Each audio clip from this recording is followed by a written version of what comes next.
नमस्कार विद्यार्थियों, मैं योगेंद्र सिंह सांकला, सहायक आचार्य हिंदी, गवर्नमेंट बांगड़ कॉलेज पाली। विद्यार्थियों, हमने कल वीडियो के अंतर्गत पढ़ा था कि राम भक्ति काव्यधारा और राम भक्ति काव्यधारा की विभिन्न विशेषताओं के संबंध में चर्चा की थी।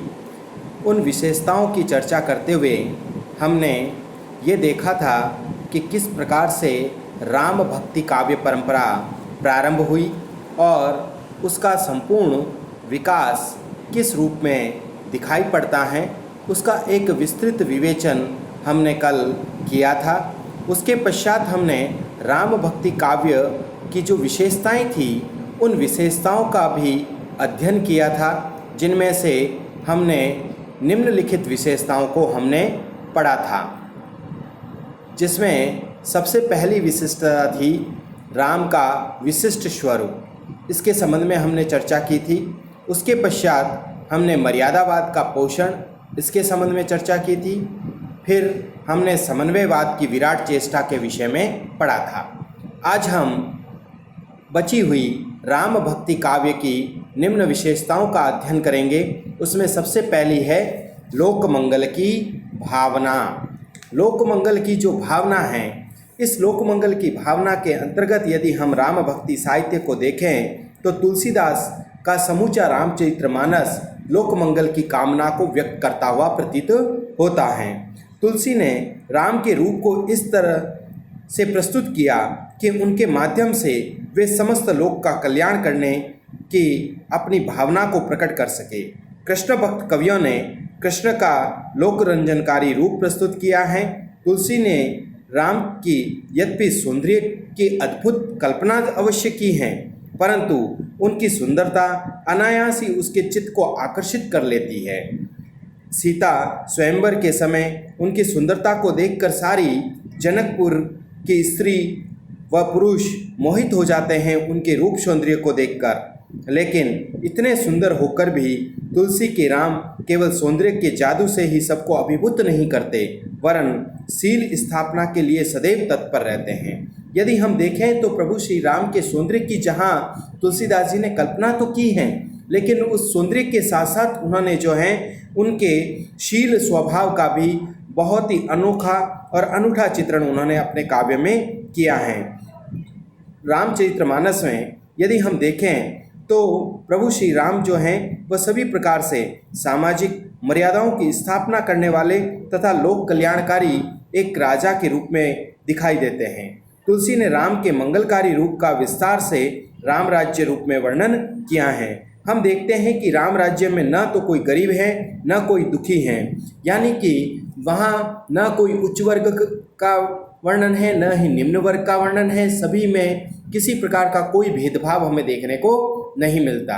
एक सामान्य विचारधारा के आधार पर सभी लोगों में न तो अमीर व्यक्ति है न ही कोई गरीब है, सभी एक ही आधार पर एक ही सामान्य जीवन को जीने वाला है। इसीलिए इनके लिए कहा जाता है, इसी लोक मंगल की कामना को उन्होंने व्यक्त करते हुए कहा है, देहिक देविक भौतिक तापा राम राज्य नहीं काहू ही व्यापा।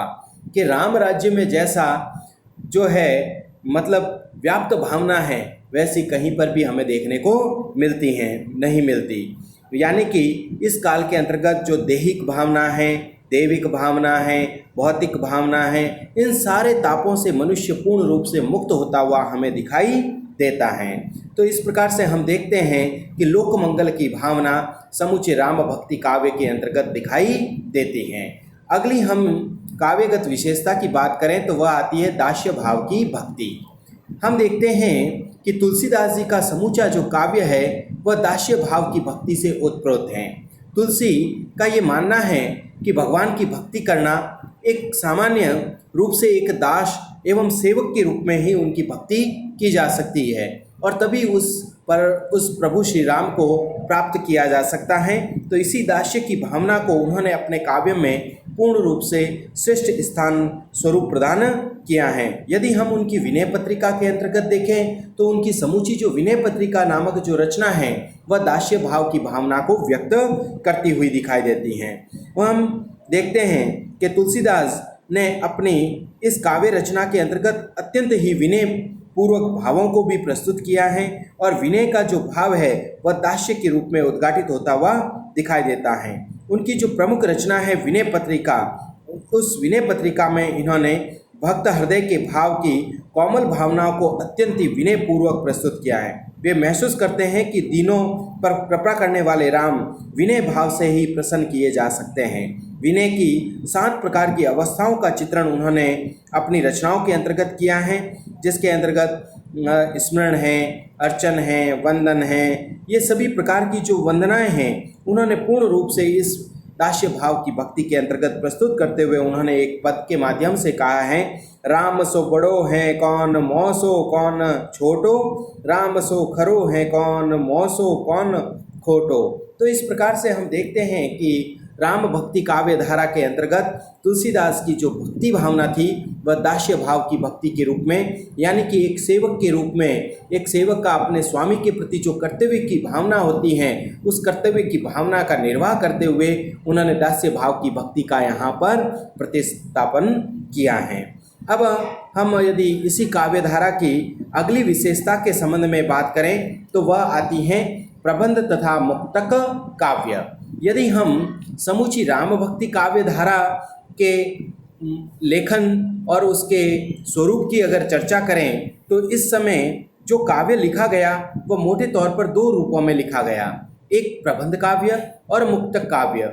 यदि हम रामचरितमानस को देखें तो यह एक प्रबंध काव्य है जिसके अंतर्गत प्रारंभ से लेकर के अंत तक एक घटना का निश्चित क्रम होता है, उसे ही प्रबंध काव्य कहा जाता है। तो यहाँ पर हम देखते हैं कि रामचरितमानस में प्रभु श्री राम के जन्म से लेकर के अंत तक उनका संपूर्ण जीवन का जो चित्रण हमें एक क्रमबद्ध तरीके से दिखाई पड़ता है, तो इसीलिए यहाँ पर प्रबंधात्मक काव्य की भी रचना हुई है। उसके साथ साथ यदि हम तुलसीदास के ही अगर हम विनय पत्रिका को देखें या उनकी कवितावली को देखें तो वो हमें एक मुक्तक काव्य के रूप में दिखाई देते हैं। मुक्तक काव्य वह काव्य होता है जिसके अंतर्गत प्रारंभ की घटना किसी भी दोहे के अंतर्गत एक तारतम्यता नहीं होती है, यानी कि कवि जो है वह अपनी बात टुकड़ों टुकड़ों में अलग अलग रूपों में अलग अलग भावों के अंतर्गत वह उसे प्रस्तुत करने का प्रयास करता है। तो हम देखते हैं कि राम भक्ति काव्य धारा के अंतर्गत प्रबंधात्मक काव्य का भी चित्रण हुआ है और मुक्तक काव्य का भी वर्णन हमें देखने को मिलता है। अगली काव्यगत विशेषता की बात करें तो वह आती है माधुर्य भावना। राम भक्ति काव्य धारा के अंतर्गत यदि हम देखें तो माधुर्य भक्ति की भावना हमें विशेष रूप से दिखाई पड़ती है। क्योंकि इस काव्य धारा के कवियों का ये मानना था कि मधुरता और मिठास से ही उस परब्रह्म परमात्मा के प्रति अपना समर्पण भावपूर्ण रूप से प्रस्तुत किया जा सकता है। तो इसी भावना को उन्होंने माधुर्य भक्ति की भावना से ओतप्रोत होकर के उन्होंने साहित्य की रचना की है।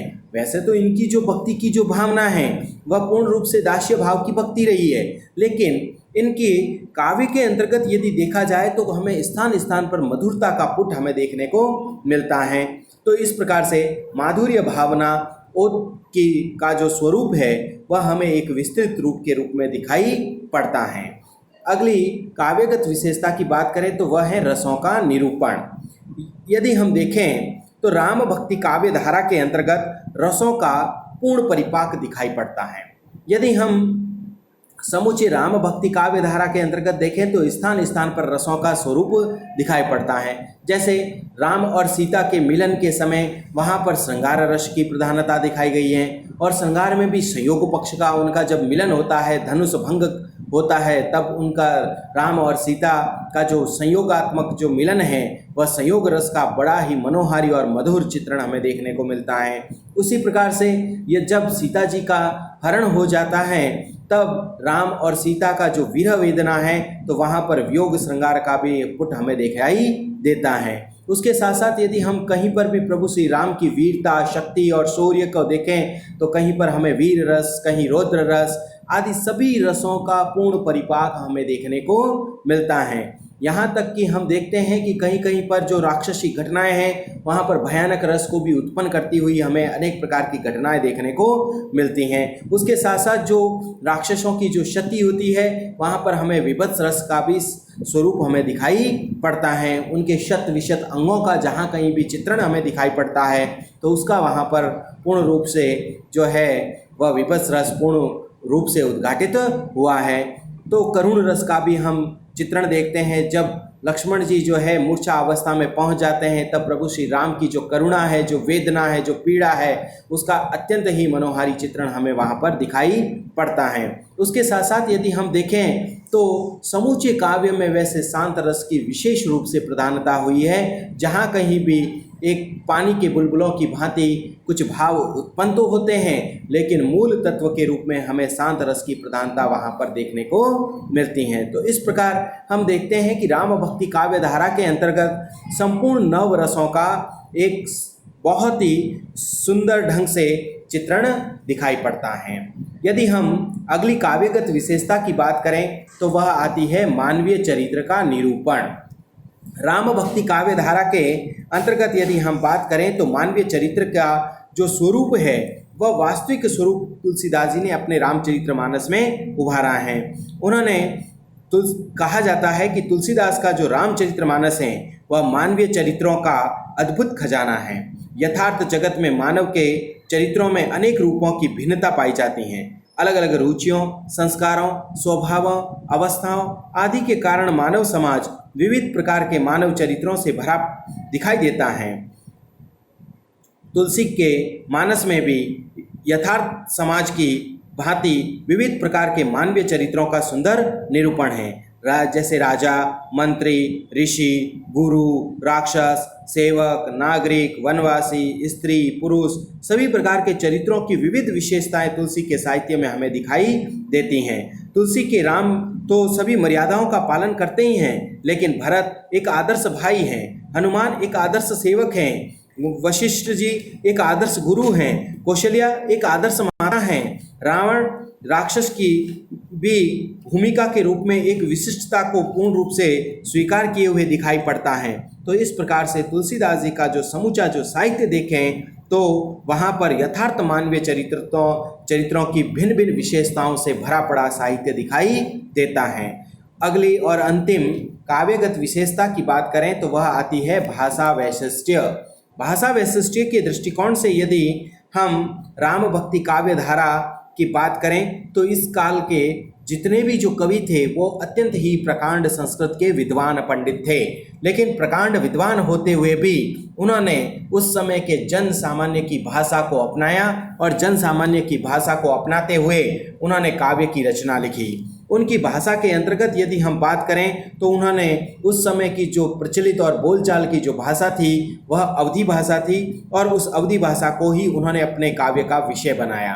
जैसे हम तुलसीदास की समूची रचनाओं को देखें, जैसे रामचरितमानस हैं, इसके अलावा यदि हम देखें कि दोहावली है, गीतावली है, रामाज्ञा प्रश्नावली हैं, इन सभी में अवधी भाषा का पूर्ण रूप से परिपाक हुआ है। तो वहीं पर उन्होंने कवितावली जैसी जो काव्य की रचना की है उसके अंतर्गत उन्होंने जो है वह ब्रजभाषा का मूलभूत रूप से प्रयोग किया है। तो इस प्रकार से हम देखते हैं कि उन्होंने कवितावली के अंतर्गत कहीं कहीं स्थान पर तो उन्होंने संस्कृत के पदों का भी पूर्ण रूप से चित्रण किया है। तो इस प्रकार से हम देखते हैं कि भाषा के विविध जो स्वरूप हैं वो सारे स्वरूप हमें इस काव्य धारा के कवियों के रचनाओं के अंतर्गत दिखाई पड़ता है। उसके साथ साथ हम ये देखें कि इनकी जो भाषा है वह भावों के अनुरूप है।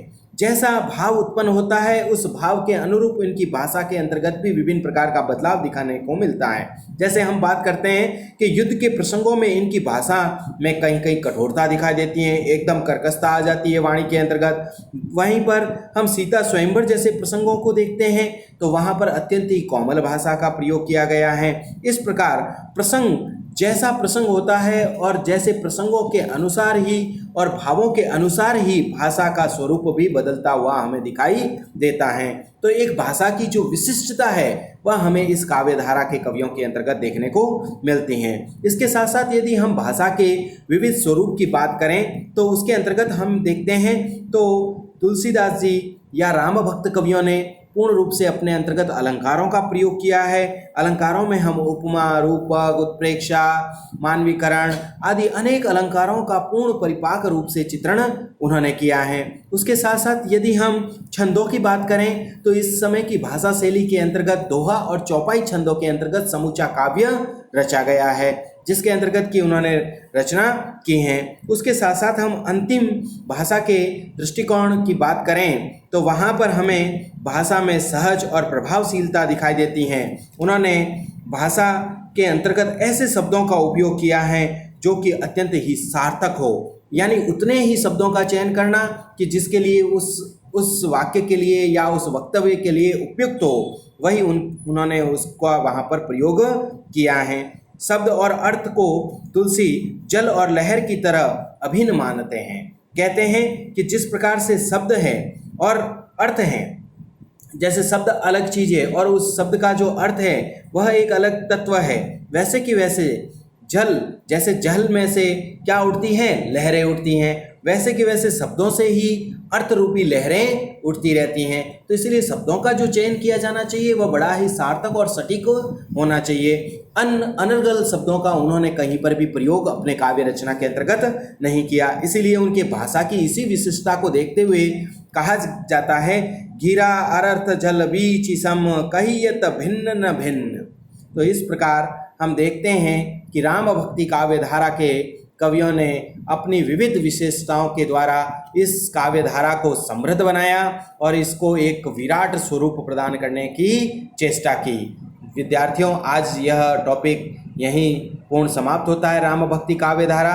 हम अगले वीडियो में नए अध्याय के रूप में आपके साथ साझा करेंगे। धन्यवाद।